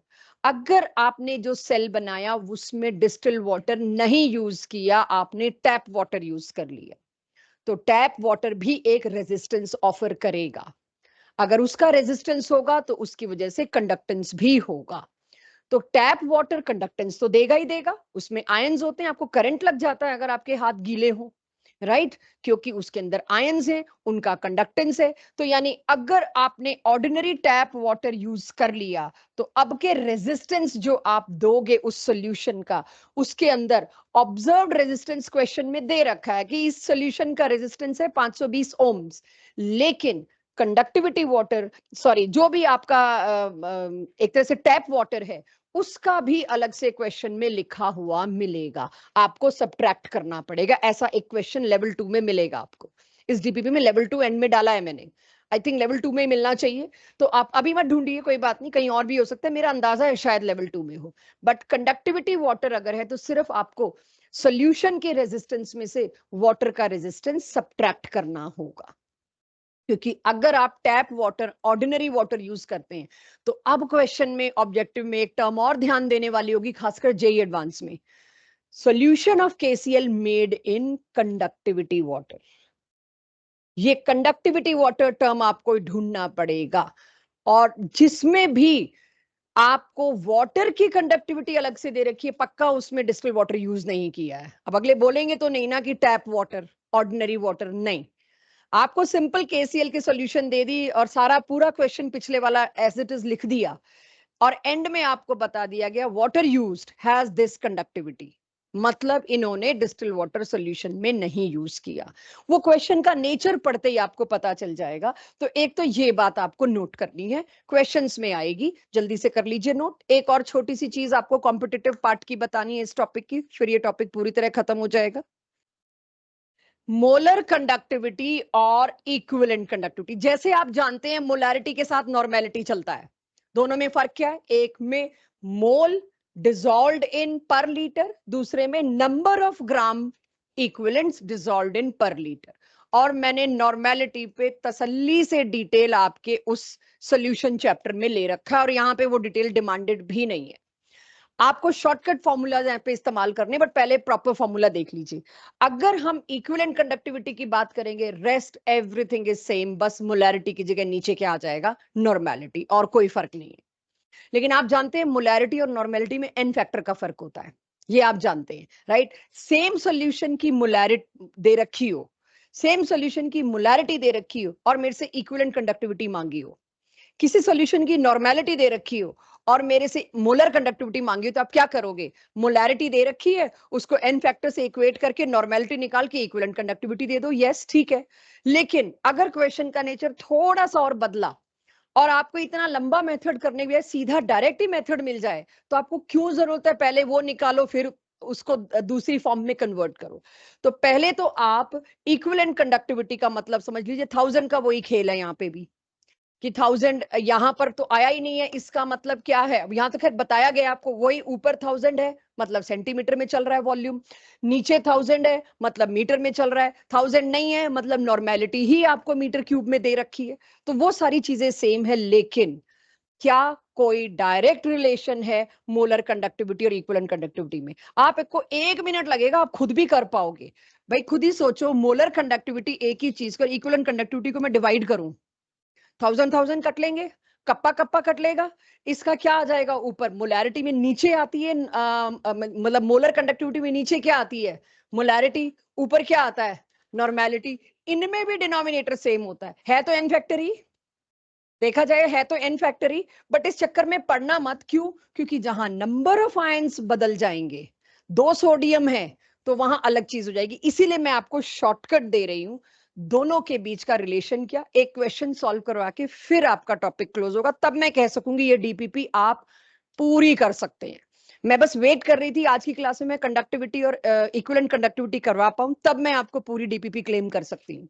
तो अब आप सुनिए क्या है, और एक क्वेश्चन करेंगे हम।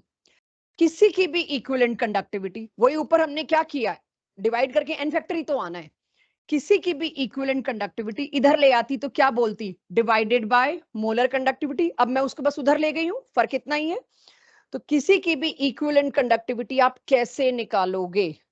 उसकी मोलर कंडक्टिविटी जो क्वेश्चन में दी है, डिवाइडेड बाय कितने कैटायंस और हर कैटायन पे कितना चार्ज, कितने कैटायन और टोटल चार्ज। मान लीजिए सोडियम कैटायन है, उसके अंदर सोडियम पे चार्ज कितना है? +1, और कितने सोडियम है? एक ही, तो नीचे क्या आएगा? 1।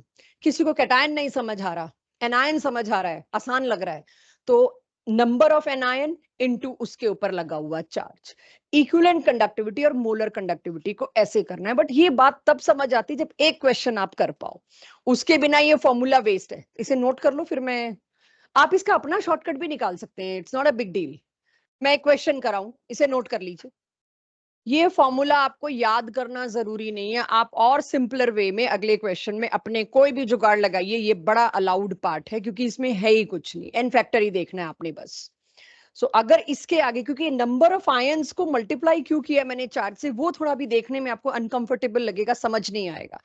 तो अगर मैं तुम बच्चों को कहती हूँ, जब तक नोट कर रहे हैं बाकी लोग, तब तक BaCl2 की मोलर कंडक्टिविटी है 200, मैं यूनिट नहीं बोल रही, BaCl2 की मोलर कंडक्टिविटी है 200, उसकी इक्विवेलेंट कंडक्टिविटी बताइए।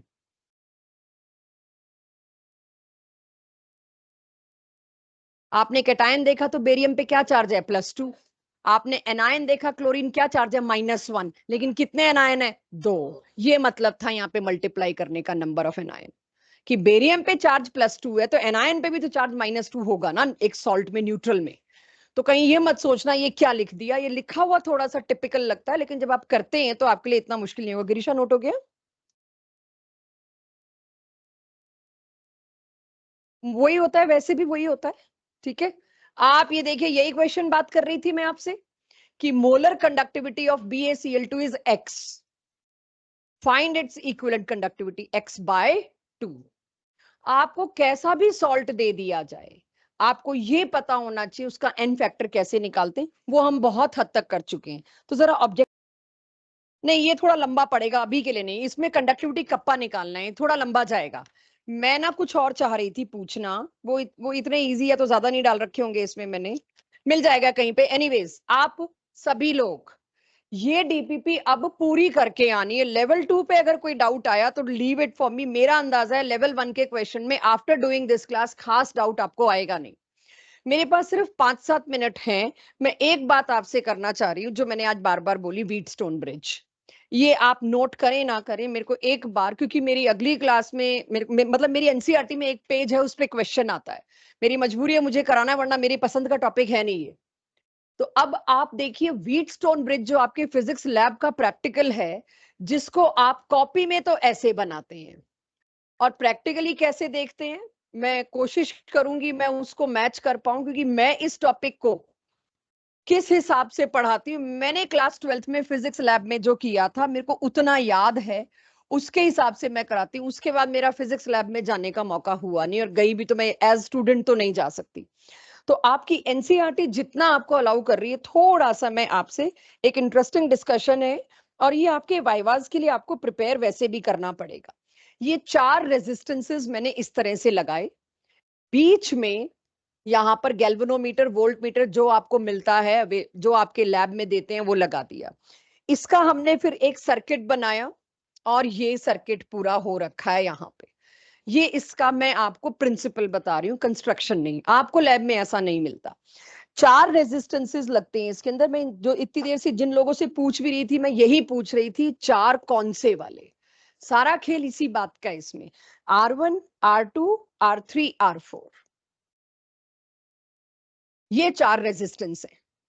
3 नॉन होंगे, एक अननोन होगा। आपको अगर मैं आज कहती हूं एक मेटल का कंडक्टर देके इसका रेजिस्टेंस निकाल के दो, एक छोटी सी वायर या कुछ आपको दे देंगे, इसका रेजिस्टेंस निकाल के दो, तो अकॉर्डिंग टू दिस डायग्राम आपका जो अननोन रेजिस्टेंस है वो यहां लगेगा R2 पे, जो आपको निकालना है। आपके लिए ये नोन है, ये नोन है, और ये नोन है। तो आप चौथा रेजिस्टेंस कैसे निकालोगे? जब ये जो बीच में हमने गैल्वेनोमीटर लगाया है, एक हाथ और दूसरा हाथ, बोथ आर्म्स, अगर आप सोचें, इस आर्म के दोनों रेजिस्टेंस का रेशो मैचेस विद इस आर्म के दोनों रेजिस्टेंस का रेशो, तो उस वक्त करंट फ्लो करता है 0, नल पॉइंट कहते हैं उसको। जब आपके पास इसका रेशो और इसका रेशो इक्वल आ जाएगा, तो उस वक्त आएगा नल पॉइंट। आपको क्या करना है, इन चारों रेजिस्टेंसेस में आपके हाथ में क्या है? आपको एक रेजिस्टेंस तो पता ही नहीं है, राइट? आप जानते ही नहीं है जो आपको निकालना है।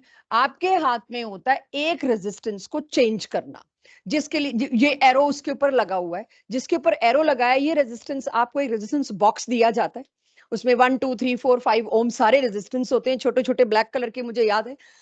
वो आप बदल बदल के लगाओगे, क्योंकि आपको रेशो निकालना है। रेशो निकालना है तो आपको सोचना पड़ेगा, इन दोनों के रेशो को आप चेंज ही नहीं कर सकते, क्योंकि ये तो कुछ फिक्स्ड है।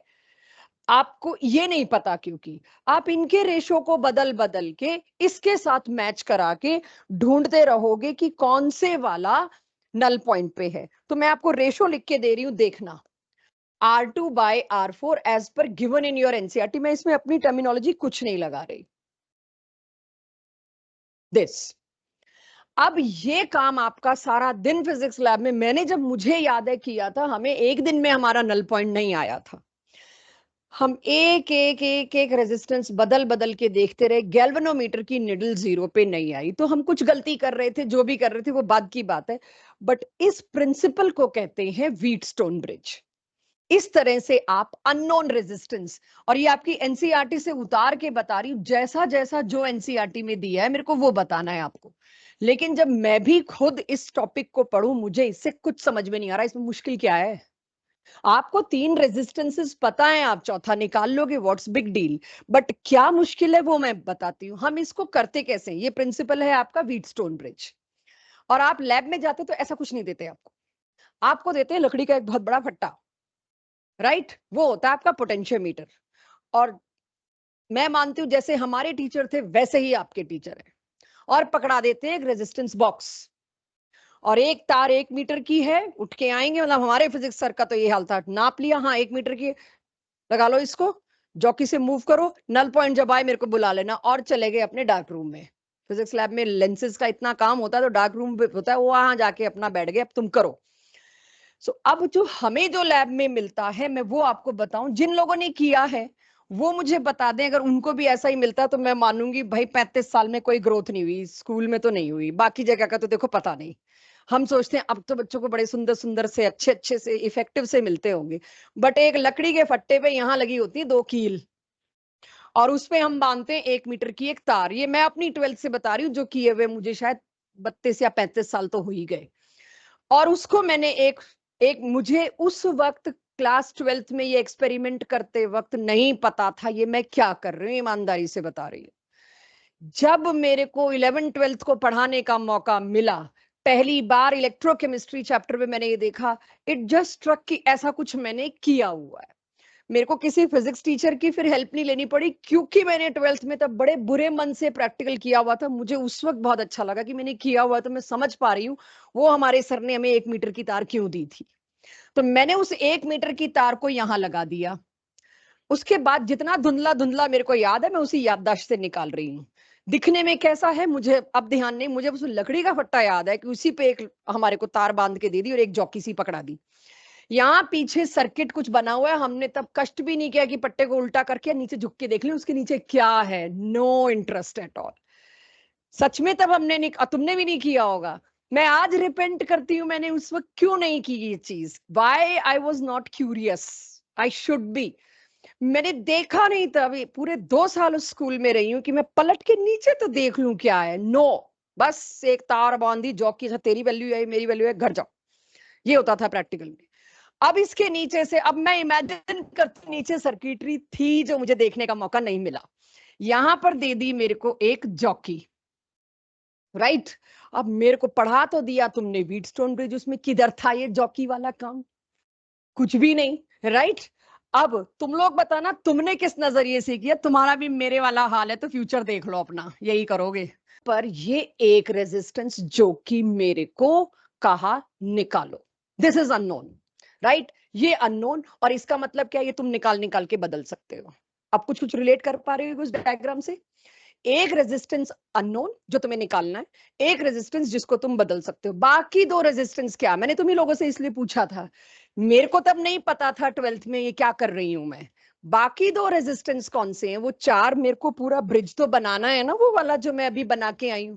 तब मैं ये काम वो है जो आप प्रैक्टिकल फाइल में एंड एंड में टीप के, नकल मार के, प्लेन पेपर पे कैलकुलेशंस और टेबल करते हो, ये वो काम है। अब आपको केमिस्ट्री में तो इसका न्यूमेरिकल बोर्ड में आ सकता है। अब मैंने क्या किया, यहां पर गैल्वेनोमीटर भी लगा हुआ है, होल्ड इट। मुझे क्या ढूंढना है अब, ये 1 मीटर की वायर क्या थी, length of resistance, length of conductor. मुझे इसका क्रॉस सेक्शन एरिया भी बताया जाता है, यानी इस वायर की लेंथ मेरे पास कितनी है, 100 सेंटीमीटर, और इसका क्रॉस सेक्शन एरिया भी आपको सेंटीमीटर स्क्वायर में कुछ वैल्यू दे दी, यू आर गिवन दिस। अब आपको कहा जा रहा है कि इस जॉकी को, पूरा सर्किट बना हुआ है, सारा कुछ सर्किट में है, सारी चीजें उसी तरह का सर्किट है जैसे यहां है। अब इसमें क्या किया, ये जॉकी हम यहां से लेके चलाना शुरू, बहुत धीरे धीरे धीरे, हर एक सेंटीमीटर पे उस जॉकी को चेंज करना पड़ता है। क्लास की शुरुआत में बात हुई थी, रेजिस्टेंस किस पे डिपेंड कर रहा है, L/A पे। क्रॉस सेक्शन एरिया तो इस वायर का सेम ही है, लेकिन अगर मैंने जॉकी को यहां टच किया, यहां टच करते ही इस गैल्वेनोमीटर की निडल या एमीटर की निडल 0 पे आ गई, नल पॉइंट आ गया। तो मैं मेजर कर लूंगी और अपने सर या मैम को बुलाऊंगी कि यहाँ पे आया नल पॉइंट, ही और शी विल चेक कि यहाँ आया नल पॉइंट, नापो इस डिस्टेंस को। सपोज ये 20 सेंटीमीटर था, एरिया भी मेरे को दे रखा है, 20 सेंटीमीटर भी दे रखा है मेरे को, अगले रो भी दे देंगे। ये है मेरा तीसरा और चौथा रेजिस्टेंस।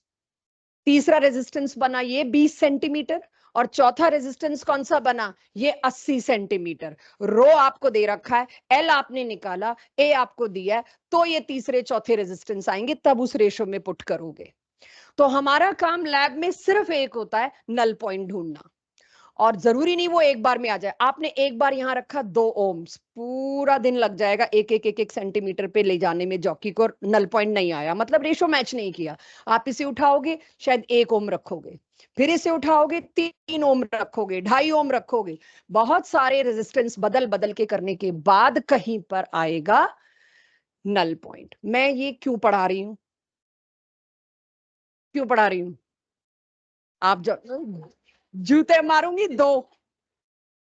अगर मेरे को अननोन रेजिस्टेंस यहां पर एक मेटल का कंडक्टर के बजाय कंडक्टिविटी सेल दे दिया, ये है जी 0.01 मोलर KCl, इसका रेजिस्टेंस निकालो। मेरे को यूज करना पड़ेगा, that is why it is part of chemistry.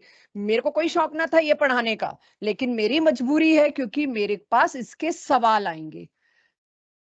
यहां पर मैंने अब वो कंडक्टिविटी सेल रख दिया जिसके अंदर KCl भर दिया। अब मैं यही सेम काम करने चलूं, यही करना पड़ेगा। यहां मेरा केमिस्ट्री का सिलेबस आता है। अगर आप पोटेंशियोमीटर से कंडक्टिविटी सेल का रेजिस्टेंस निकालने गए, 2 प्रॉब्लम्स आएंगी। तुम बच्चों की physics, general science, chemistry, electricity को लेके नॉलेज, सब कुछ अगर मैं चेक करूं, यहां मैंने एक इलेक्ट्रोलाइट का सॉल्यूशन भरा है और इसको एक सर्किट में डाल दिया और मैं चली फिर नल पॉइंट ढूंढने। प्रॉब्लम नंबर 1 क्या आ सकती है? अगर मैं कहूं इसमें 2 समस्याएं बहुत बड़ी आएंगी, क्या हो जाएगी? ओके, वायर हीट होगी, तो मैंने बोरोसिल का लिया हीट प्रूफ। मैंने हीट, यार लैब में हीट प्रूफ ही होता है, शायद यही कहना चाह रहे होगे। अच्छा अच्छा, हीट बढ़ने से सॉल्यूशन में डिसोसिएशन उल्टा बढ़ेगा इलेक्ट्रोलाइट का, तो वो तो बात उल्टी जाएगा। भाई हम 2 लोग बात कर रहे हैं, तीसरा बीच में नहीं आना चाहिए, कन्वर्सेशन ब्रेक होता है यार। तुम फट उसकी तरफ गर्दन कर रहे हो, मैं यहाँ हाथ खड़ा करके तुमसे बात कर रही हूँ। बेसिक सेंस कॉन्वर्सेशन का ये नहीं है। इंटरव्यू आया हो तो बहुत बुरा लगेगा सामने वाले को। इसकी हीट को भी मैंने मैनेज कर लिया, मैंने हीट प्रूफ ले लिया। नेक्स्ट, ठीक है, ये जायज प्रॉब्लम थी कि कुछ तो बदल जाएगा, मैंने हीट प्रूफ ले लिया। हर प्रॉब्लम का सोल्यूशन बता रखा है मेरे सिलेबस में, क्या क्या प्रॉब्लम आई, मैंने क्या क्या सोल्यूशन उसको प्रोवाइड किया। कोई और प्रॉब्लम इलेक्ट्रोलाइट पे डिपेंड करेगा, एग्रीड। मैं बदल बदल के तो कंडक्टिविटी नाप रही हूँ, यस। ये प्रॉब्लम थोड़ी, ये तो कर ही रहे हैं हम। आप देखिए, अगर मैं सर्किट में लगा रही हूँ विदित, एनोड कैथोड फिक्स हो जाएगी, डीसी है, डीसी सोर्स है। डीसी सोर्स का मतलब क्या है? गैल्वेनोमीटर, एमीटर, अगर तुम लैब की शक्ल देखी तो पता होगा उसको, मैंने तभी तो बताया, हमारे तो क्लास के लड़कों ने वो भी जला दिया था क्योंकि उसको सीधे उसके अंदर डाल दिया था। एसी सोर्स तो नहीं है ना ये। आप अपने मोबाइल को चार्ज करते हो तो एक अडॉप्टर होता है ना, डायरेक्ट वायर तो लगाते नहीं, ये डीसी है। अब ये डीसी सोर्स है तो इसकी एनोड कैथोड फिक्स हो गई। जब तुम किसी इलेक्ट्रोलाइट की सॉल्यूशन को 2 तरीके, मतलब आपने 2 पॉइंट्स इलेक्ट्रोड्स दे दिए, एक को एनोड और एक को कैथोड फिक्स कर दिया, इनका तो इलेक्ट्रोलिसिस स्टार्ट हो जाएगा। इलेक्ट्रोलिसिस स्टार्ट होने का मतलब क्या है? वो जो NaCl तुमने ले रखा था वो तो अपनी अपनी इलेक्ट्रोड्स पे डिपॉजिट होना शुरू हो जाएगा। तुमको नल पॉइंट ढूंढने में लग गए 4 दिन। NaCl तुमने लिया था 1 मोलर, बचाई 0.2 मोलर है, तुम किसकी कंडक्टिविटी रिपोर्ट कर रहे हो? कॉन्सेंट्रेशन बदल गई। कॉन्सेंट्रेशन बदल गई तो तुम इसका मतलब सेल का निकाल ही नहीं सकते, पर निकालना तो पड़ेगा भाई, मेरे तो बहुत सारे काम अटक जाएंगे। इसका आइडिया क्या दिया गया? एसी सोर्स लो। ये आपकी एनसीईआरटी में लिखी है, 2 problems occurred and what solution provided. तो पहली प्रॉब्लम आई, इलेक्ट्रोलिसिस ना स्टार्ट हो जाए, कॉन्सेंट्रेशन ही बदल जाएगी और मुझे पता ही नहीं कितनी रहेगी अंदर। तो इलेक्ट्रोलिसिस ना स्टार्ट हो जाए उसके लिए कैथोड एनोड फिक्स ही मत होने दो। एसी सोर्स क्या है? अल्टरनेटिंग करंट, कैथोड एनोड बदलता रहेगा, मेरा कम से कम कंसंट्रेशन तो सेव हो गई। यस, एसी सोर्स में इसके तो धुएं निकलेंगे, अब मैं नल पॉइंट कैसे ढूंढूं? आ गई दूसरी प्रॉब्लम, एक प्रॉब्लम को सॉल्व करते हुए। यानी जब मैं सेल डालूंगी, मैं गैल्वेनोमीटर नहीं इस्तेमाल कर सकती। क्या कोई ऐसा चीज है जो एसी सोर्स पे चले और मेरे लिए? Voltmeter, ammeter, galvanometer एक ही परिवार के सदस्य हैं, सारे डीसी हैं, सब डीसी हैं। कोई ऐसा इंडिकेटर आपके चारों तरफ आज की डेट में है जो एसी पे चलता हो? इंडिकेटर कह रही हूं मैं, जिससे मुझे पता लग जाए किसकी निडल चल रही हो, या कुछ ऐसा मुझे पता चल जाए। रेन अलार्म सुना है? फायर अलार्म तो लग भी रहे हैं हमारे। ये क्या करते हैं? Sound, they produce a sound, they work on AC system. तो उसके लिए कहा गया आप डीसी के बजाय जब एसी कर रहे हो तो आपको अलार्म यूज करना पड़ेगा बजाय गैल्वेनोमीटर और वोल्टमीटर के। तो इसके पीछे इस सर्किट में फिर ऐड किया गया अलार्म, और उस अलार्म का साउंड आता है एक बिप साउंड। अलार्म तो जैसे भी आप सेट कर लो, उसके लिए आपको क्या चीज दी जाती है सुनने के लिए? Earphones, headphones. जिस जगह नल पॉइंट आएगा उस जगह एक बिप साउंड आएगा। आप उस बिप साउंड से पहचानोगे कि नल पॉइंट आ गया, फिर आप जाओगे वो R1, R2, R3, R4 के रेशियो पे, और इस तरह से कंडक्टिविटी सेल का आप लोग अंदर सॉल्यूशन का रेजिस्टेंस दोगे R, और उस R से आप निकालोगे G, और तब वो न्यूमेरिकल्स होंगी जो पिछली स्लाइड्स पे मैं करवा के आई। शुरुआत में मैंने ये कहानी इसलिए नहीं सुनाई क्योंकि अगर मैं शुरुआत में ये कहानी सुनाती तो आपने 45 मिनट निकाल देने थे। अब आपको जाने की है जल्दी, .30 पे आपने मेरे को फ्री कर दिया, तो my job is done, now you are free, जा